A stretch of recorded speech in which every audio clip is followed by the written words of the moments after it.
Hello everyone, learn with Sanjeev में आपका स्वागत है। चलिए आज का टॉपिक है बीपीएससी टियर 4 के रिगार्डिंग हम देखेंगे जो सभी विषय के लिए कॉमन पेपर पूछा जाता है, जिसमें से 40 क्वेश्चन का पेपर पूछा जाता है। जो सभी 1 से लेकर 12 क्लास तक के कॉमन पेपर पूछा जाता है, जिसमें से 40 क्वेश्चन में 8 क्वेश्चन मैथ्स का होगा और 32 क्वेश्चन जीके जीएस और करंट अफेयर का होगा। तो आज का हमारा प्रैक्टिस सेट नंबर 13, इसके पहले हमने 12 प्रैक्टिस सेट करा दिया, तो जो लोग भी नहीं देखे हमारे चैनल पर जाकर के देख सकते हैं, जिसका प्ले लिस्ट भी बना दिया गया है। तो चलिए इस सेशन में हम बात करेंगे प्रैक्टिस सेट नंबर 13 का, जिसमें से तो इसका हम पहला क्वेश्चन देखेंगे। जो लोग भी सब्सक्राइब नहीं किया है चैनल को सब्सक्राइब, लाइक, शेयर और सब्सक्राइब जरूर करें। तो चलिए आज का हमारा पहला क्वेश्चन है।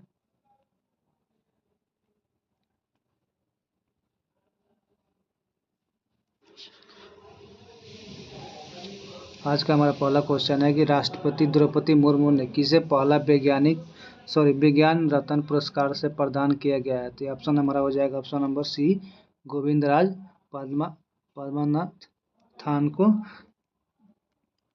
राष्ट्रपति द्रौपदी ने विज्ञान रत्न पुरस्कार से सम्मानित किया गया है। चलिए अगला क्वेश्चन देखते हैं। अगला क्वेश्चन है कि हाल ही में खबरों में रही प्रधानमंत्री जीवन योजना किस मंत्रालय के अंतर्गत आती है। तो ऑप्शन नंबर हो जाएगा यानी नवीन और नवीकरणीय ऊर्जा मंत्रालय के द्वारा ये प्रधानमंत्री जीवन योजना आता है। तो सबसे पहले देखते हैं कि प्रधानमंत्री जीवन योजना क्या है। तो प्रधानमंत्री जीवन जो जैव ईंधन परियोजनाओं को वित्तीय सहायता प्रदान करने वाली प्रधानमंत्री जीवन योजना की समय सीमा जो बढ़ाया गया था 2028 से लेकर के 2029 तक कर दिया गया है। चलिए नेक्स्ट क्वेश्चन देखते हैं। अगला क्वेश्चन है हमारा कि क्रिकेट के खेल को किस ओलंपिक खेलों में शामिल किए जाने की घोषणा की गई है। तो हमारा Paris Olympic 2000 Los Angeles option number हो जाएगा हमारा 41 यानी लॉस एंजलिस ओलंपिक 2028 में किया गया है। तो ये क्रिकेट किसको खेल यानी क्रिकेट को शामिल करने के लिए 2000 ओलंपिक्स जो गेम होगा ना, जो 2024 को हुआ, तो उसी तरह से लॉन्च हुआ 2028 में होगा, उसमें क्रिकेट को शामिल किया जाएगा। और बात करें कि 2024 पेरिस ओलंपिक फ्रांस में आयोजित किया गया था, जिसमें से भारत ने 1 रजत तथा 5 कांस्य पदक जीता था और भारत एक कितने स्थान पर आता, तो भारत 71वें स्थान पर रहा है। ओलंपिक खेलों के इतिहास में क्रिकेट खेल का एकमात्र 1900 के दशक में इसको शामिल किया गया था। उस समय फाइनल 4 टीमें थी। पहला टीम था ग्रेट ब्रिटेन, दूसरा फ्रांस, तीसरा नीदरलैंड और चौथा बेल्जियम का नाम शामिल था, जिसमें से ग्रेट ब्रिटेन ने फ्रांस को हराकर स्वर्ण पदक जीता था। चलिए नेक्स्ट क्वेश्चन देखते हैं। अगला क्वेश्चन हमारा 42 नंबर क्वेश्चन है। अगला क्वेश्चन हमारा कि हाल ही में भारत के कौन सा राज्य वित्तीय वर्ष 2024 में देश के कुल इलेक्ट्रॉनिक सामान निर्यात यानी 30% योगदान देकर इलेक्ट्रॉनिक सामानों का सबसे बड़ा निर्यातक बनकर उभरा है। तो इसका ऑप्शन हमारा हो जाएगा यानी तमिलनाडु। ये इलेक्ट्रॉनिक्स का एक हब बनता जा रहा है, जो 30% योगदान पूरे भारत में ये दे रहा है। हाल ही में कर्नाटक सरकार ने इसको all India games development forum सहयोग के लिए एक डिजिटल बॉक्स का घोषणा किया है। नेक्स्ट को अगला क्वेश्चन देखते हैं। यूके सरकार द्वारा स्मार्ट जिला परियोजना को किस भारतीय राज्य में लॉन्च किया गया है। हमारा ऑप्शन नंबर हो जाएगा यानी तमिलनाडु में इसको लॉन्च किया गया है। यूके ने जिला स्मार्ट परियोजना को तमिलनाडु में लॉन्च किया है, जिसमें से डेटा एकमात्र बेसिक कंट्रोल करने के लिए चुनौती का समाधान करेगा। अगला क्वेश्चन है कि हाल ही में चर्चा में रहा एंथोरियम महोत्सव कहाँ आयोजित किया जाता है। तो ये एंथोरियम महोत्सव मिजोरम में आयोजित किया जाता है। यह मिजोरम में त्यौहार मनाया जाता है, जो इसे काला घोड़ा महोत्सव, जो काला घोड़ा कहाँ पर है, तो मुंबई में मनाया जाता है। और तवी महोत्सव जम्मू कश्मीर में कौन सा महोत्सव मनाते हैं, तवी महोत्सव मनाया जाता है जम्मू कश्मीर में। केरल राज्य में चामयाक्या कुल राज मनाया जाता है। चलिए अगला क्वेश्चन देखते हैं। अगला हमारा 45 नंबर क्वेश्चन है कि विश्व स्वास्थ्य संगठन WHO ने फरवरी 2024 में स्वास्थ्य पुनरुन्नति के किस भारतीय संस्था को नेल्सन मंडेला अवार्ड से सम्मानित किया गया है। हमारा ऑप्शन नंबर हो जाएगा सी, यानी राष्ट्रीय मानसिक स्वास्थ्य विज्ञान संस्था बेंगलुरु को ये सम्मानित किया गया है। अगला क्वेश्चन देखेंगे। अगला क्वेश्चन हमारा है कि किस राज्य सरकार ने रत्नागिरी स्थित मोसोलिथिक युग के प्राचीन स्मारक को संरक्षित स्मारक घोषित किया है? ऑप्शन हो जाएगा हमारा सी, यानी महाराष्ट्र को किया गया। ये कब किया गया था? तो 1960 अधिनियम के तहत रत्नागिरी जियोलॉजिक और पेट्रोग्लिफ को संरक्षित स्मारक घोषित किया गया था। नेक्स्ट क्वेश्चन देखेंगे। अगला क्वेश्चन है भारतीय राष्ट्रीय कांग्रेस का अधिवेशन में भारतीय राष्ट्रगान पहली बार किस वर्ष गाया गया था? तो ये पहली बार 1911 में गाया गया था। ऑप्शन नंबर ए हो जाएगा। चलिए, इसको कब गाया गया था? तो किसने गाया था? तो 1911 में गाया गया था। कब? तो रविंद्रनाथ ठाकुर द्वारा बांग्ला में रचित जनगणमन हिंदी संस्करण को संविधान सभा ने 24 जनवरी 1950 को भारत राष्ट्रगान के समय 12 सेकंड भारत राष्ट्रगान का स्वीकार किया था। इसको कब गाना था? तो यानी 52 सेकंड में इसको गाना था, जिसकी अवधि 20 सेकंड से होती है। अगर एक बात करें तो राष्ट्रगान 27 दिसंबर 1911 को भारतीय कांग्रेस के कलकत्ता अधिवेशन अध्यक्ष पंडित बिशन नारायण धर में गाया गया था। राष्ट्रगान रविंद्रनाथ ठाकुर ने 1912 में तत्वबोधिनी में भारत भाग के राष्ट्रीय विधाता के 1919 में विधाता के शीर्षक पर प्रकाशित राष्ट्रगान, जो 1919 में मॉर्निंग सॉन्ग्स ऑफ इंडिया के नाम से जाना जाता है। और राष्ट्रगान के बैंड धुन को बनाने का श्रेय किसको जाता है? कैप्टन राम सिंह ठाकुर को जाता है। अगला क्वेश्चन देखते हैं। अगला क्वेश्चन हमारा 48 नंबर क्वेश्चन है कि भागवत गीता का सर्वप्रथम अंग्रेजी अनुवाद किसके द्वारा किया गया है? ये हमारा ऑप्शन नंबर हो जाएगा चार्ल्स विल्किंसन के द्वारा किया गया था। जो भगवत गीता का सर्वप्रथम अंग्रेजी अनुवाद चार्ल्स विल्किंसन के द्वारा किया गया था। सर विलियम जोन्स ने 1784 ईस्वी में एशियाटिक सोसाइटी ऑफ बंगाल की स्थापना किया था। प्राचीन भारत के दो महाकाव्य महाभारत और रामायण। महाभारत का प्राचीनतम ताम्रलिप्ति संहिता है तथा विश्व का सबसे बड़ा महाकाव्य है। चलिए, अगला क्वेश्चन देखते हैं। अगला क्वेश्चन हमारा है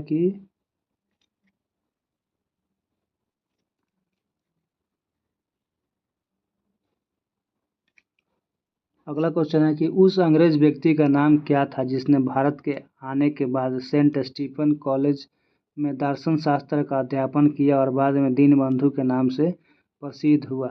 इसका हमारा ऑप्शन नंबर हो जाएगा ये CF एंड्रयूज। तो ऑप्शन नंबर हमारा क्या हो जाएगा? 1 नंबर। इसका आंसर हमारा 1 हो जाएगा। CF बंधुज ने किया था। चलिए, अगला क्वेश्चन देखते हैं। अगला क्वेश्चन हमारा कि 15 अगस्त 1947 को भारतीय राष्ट्रीय कांग्रेस के अध्यक्ष कौन थे? इसका ऑप्शन हो जाएगा हमारा बी, यानी JB कृपलानी थे। Option number B, JB Kripalani को 1947 को भारतीय राष्ट्रीय कांग्रेस के अध्यक्ष बनाया गया था। और डॉक्टर राजेंद्र प्रसाद को कब बनाया गया था? तो डॉक्टर राजेंद्र प्रसाद को 1947 में ही दिल्ली में हुए विशेष अधिवेशन के अध्यक्ष थे। फैजपुर गांव में आयोजित होने वाले प्रथम अधिवेशन का अध्यक्ष था पंडित जवाहरलाल नेहरू कब किया था? तो फैजपुर अधिवेशन में किया था, जो कांग्रेस का 51वां अधिवेशन था। 1937 भारतीय राष्ट्रीय कांग्रेस में कराची अधिवेशन में किया गया था। और सरदार वल्लभ भाई पटेल जो कब किए थे? तो 1931 के अधिवेशन में कराची अधिवेशन के अध्यक्ष सरदार वल्लभ भाई पटेल ने किए थे। अगला क्वेश्चन देखते हैं। अगला क्वेश्चन हमारा है कि भारत में देसी भाषा प्रेस अधिनियम किसने पेश किया था? जो भारत में देसी भाषा था उसको किसने प्रसिद्ध किया था? तो ऑप्शन हमारा हो जाएगा C नंबर, यानी लॉर्ड लिटन ने किया था। लॉर्ड लिटन ने कब किया था? तो ये हमारा 1878 में लिटन ने भारतीय भाषाओं के समाचार पत्रों को कठोर प्रतिबंध लगाया था। पनियार अखबार ने वर्नाकुलर एक्सप्रेस को 1878 में ही को समर्थन किया था। लिटन ने अलीगढ़ में एक मुस्लिम एंग्लो परिचय महाविद्यालय की स्थापना भी किया था नेक्स्ट क्वेश्चन देखते हैं 52 नंबर क्वेश्चन। कांग्रेस के किस अधिवेशन में महात्मा गांधी ने अन्य नेताओं को खिलाफत के साथ साथ स्वराज के समर्थन में असहयोग आंदोलन चलाने के लिए राजी कर लिया था? इसका ऑप्शन हो जाएगा हमारा कलकत्ता अधिवेशन में, सी नंबर। कर लिया था, कब किया था? तो स्वराज यानी 1920 में कांग्रेस के पहले कलकत्ता अधिवेशन और फिर नागपुर अधिवेशन के अंत में गांधी जी के नेतृत्व में सरकार के विरुद्ध संघर्ष की एक नई योजना स्वीकार किया गया था, जो 1919 में रॉलेट एक्ट अधिनियम हत्याकांड में गांधी जी ने 1 अगस्त 1920 को नागपुर अधिवेशन किया था। चलिए अगला क्वेश्चन देखते हैं। अगला क्वेश्चन है, बंगाल में स्वदेशी आंदोलन के दौरान बनाए गए तिरंगे झंडे में कौन कौन से रंग थे? इसका ऑप्शन नंबर हो जाएगा सी नंबर, इन लाल, हरा और पीला रंग था।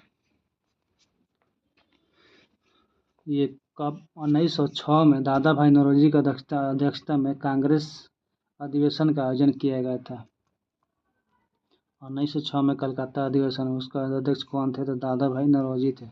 1906 में कलकत्ता में दादा भाई नौरोजी सर्वप्रथम औपचारिक रूप से स्वराज झंडा फहराया था। ब्रिटिश सरकार ने 19 जुलाई 1905 को बंगाल विभाजन के निर्णय की घोषणा कर दिया था और 7 अगस्त 1905 को कलकत्ता के टाउन हॉल में एक ऐतिहासिक बैठक में स्वदेशी आंदोलन की विरोध घोषणा कर दी गई थी। स्वदेशी आंदोलन में वंदे मातरम, विभाजन नहीं होना चाहिए, यह एक बंगाल है और एक नारे लगाए गए थे।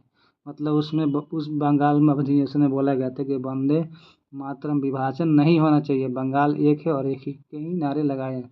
लेकिन रविंद्रनाथ टैगोर ने सुझाव कि संपूर्ण भारत में 16 अक्टूबर 1905 को राखी दिवस के रूप में मनाया जाता है।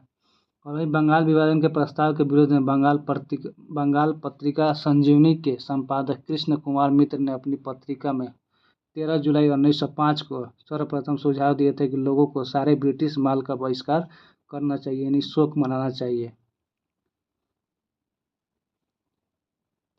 चलिए अगला क्वेश्चन देखते हैं। अगला क्वेश्चन हमारा है कि सुप्रसिद्ध काव्य मेघदूत इसमें से किसकी कृति है? तो मेघदूत हमारी किसकी कृति है? तो ये मेघदूत हमारा कालिदास की कृति है।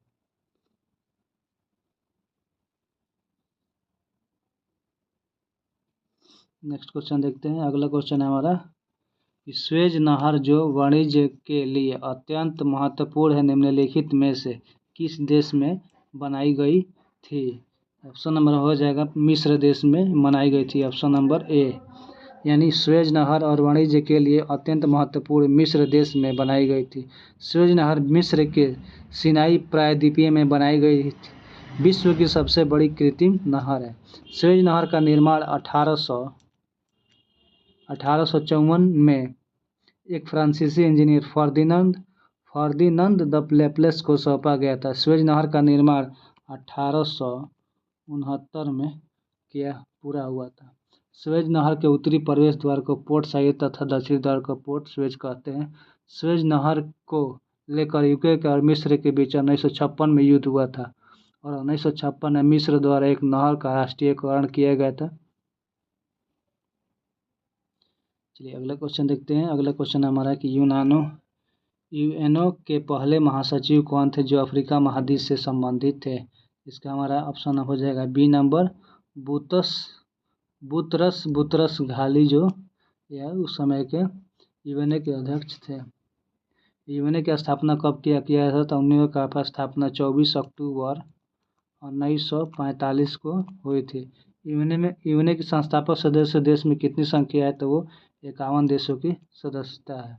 विश्व की लघु संसद महासभा को कहा जाता है और यूएनओ के महासचिव की घोषणा प्रशासनिक अधिकारी द्वारा होता है। चलिए अगला क्वेश्चन देखते हैं। अगला क्वेश्चन हमारा,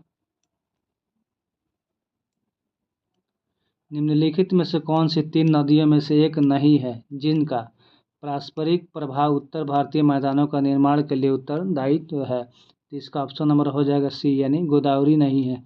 ऑप्शन नंबर क्या हो जाएगा? सी, गोदावरी 3 नदियों में से एक नदी नहीं है, जिसका पारस्परिक प्रभाव उत्तर भारत मैदान में के निर्माण के लिए उत्तरदायित्व होता है। गोदावरी नदी कहाँ प्रायद्वीपीय भारत की सबसे लंबी नदी है, जो इसका 1465 किलोमीटर की दूरी है। यह नदी महाराष्ट्र और मुंबई के निकट नासिक के त्र्यंबकेश्वर से निकलती है और दक्षिण मध्य भारत को पार करके दक्षिण पूर्व की ओर बहती है और बंगाल की खाड़ी में गिरती है।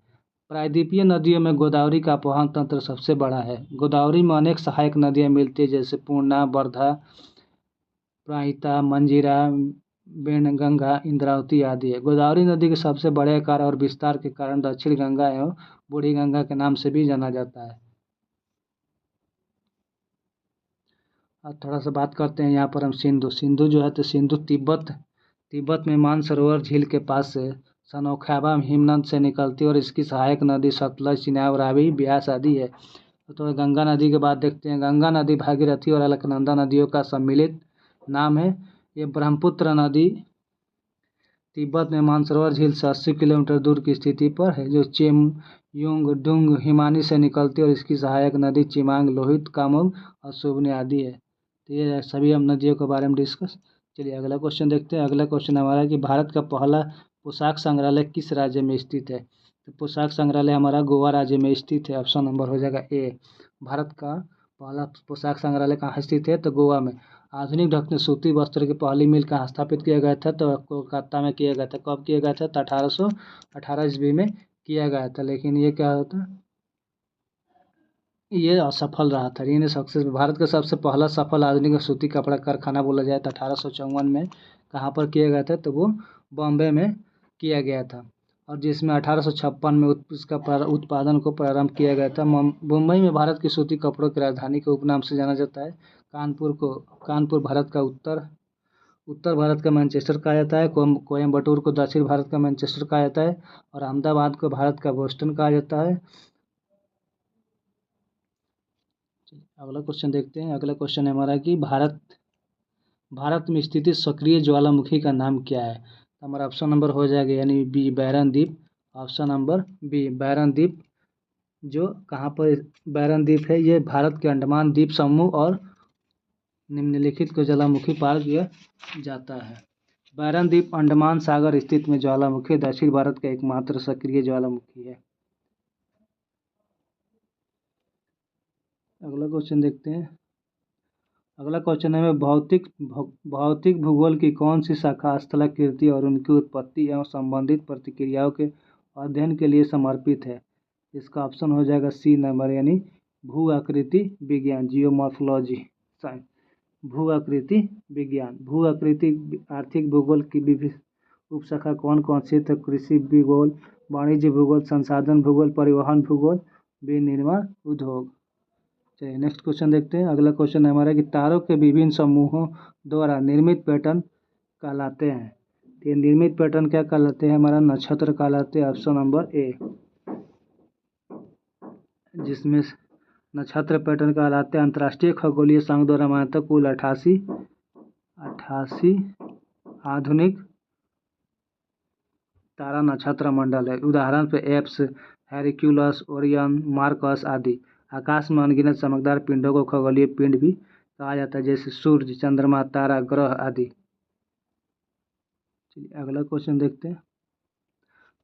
इनमें से किस अवधि को भारत का स्वर्ण क्रांति के नाम से जाना जाता है। तो इसमें 1991 से लेकर 2002 तक स्वर्ण क्रांति के नाम से जाना जाता है। ऑप्शन नंबर हमारा हो जाएगा सी नंबर, जिसे स्वर्ण क्रांति के नाम से जाना जाता है। स्वर्ण क्रांति के जनक निपन टूटेज को कहा जाता है। बगानी, शहद और फलों के उत्पादन को स्वर्ण क्रांति में चिन्हित किया गया है।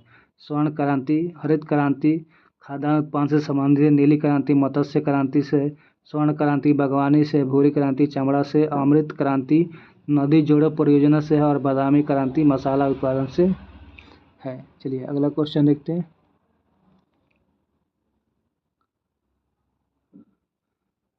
अगला क्वेश्चन है कि यदि 10 सेंटीमीटर की फोकस दूरी को अवतल दर्पण में जल में डुबो दिया जाए तो उसकी फोकस दूरी क्या होगी। तो इसकी फोकस दूरी बढ़ेगी।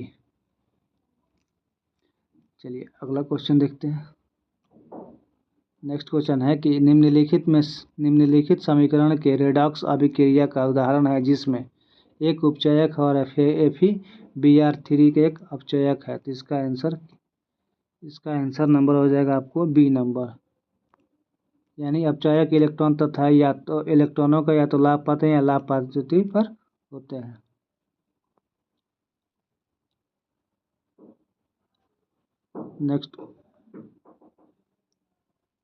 नेक्स्ट क्वेश्चन है कि कार्बोहाइड्रेट में कौन से प्रकार हमारे भोजन का मुख्य घटक है। कार्बोहाइड्रेट हमारे में जो स्टार्च भोजन का मुख्य घटक है। तो ऑप्शन नंबर हो जाएगा बी, यानी हमारे भोजन को कौन से घटक मुख्य, तो स्टार्च घटक है। ऑक्सीजन द्वारा शरीर में ऊर्जा की आवश्यकता को पूरी करता है। शरीर में भोजन को संचयित तरह से करता है, जिसमें विटामिन सी का निर्माण करता है, न्यूक्लियस अम्लों का निर्माण करता है, जंतु और बाहरी कणिकाओं का भी निर्माण करता है।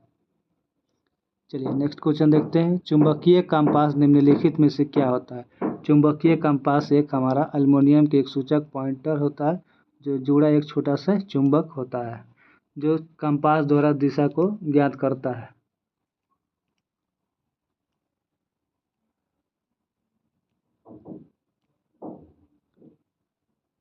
Next question